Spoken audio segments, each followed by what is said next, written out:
So guys, may naisip na naman ako sa tarantaduhan. Naalala ko may ginawang hindi maganda si Agintik sa inyo na ginuman kami. Naisip ko pa kung anong nagkakapi sila ngayon. Nagawa naman ako ng pwesto. Gaganti ako. Yan ko na. Ito. Nagkakapi sila. Lalagay natin sa inyo niya. Silipin natin. Pag Ito na naman, nagyayabang na naman si Agintik. magagawa, Gagantihan natin guys. Lulubog natin sa yan. Basan pa rin yan. Hugasin mo yung una. Hugasin mo yung patanggalin mo yung buto, di ba?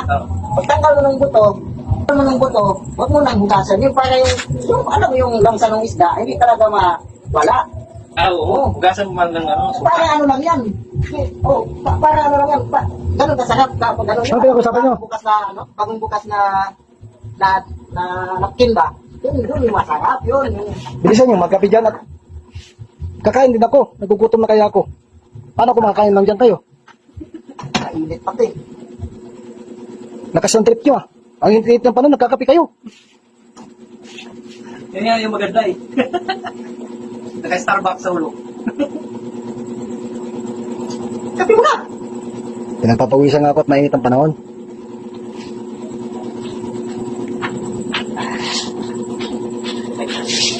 Hindi ko naman yan. Sarap bang kape? Of course. Pag kopi ko black yan. Yan. Sarap ata yung kape mo ah. Saan mo binili yung kape mo? Siyempre, debosing. Ito lang. Pag Ang munting ano. pag pumunta ako dito, alam na yan kung anong alam ko dyan. Basta vlog yun, no? May vlog na tayo. Brown pala. Sarap ng inuman natin kagabi no? Nalasing ako eh. Ginom pala kayo? Ano to?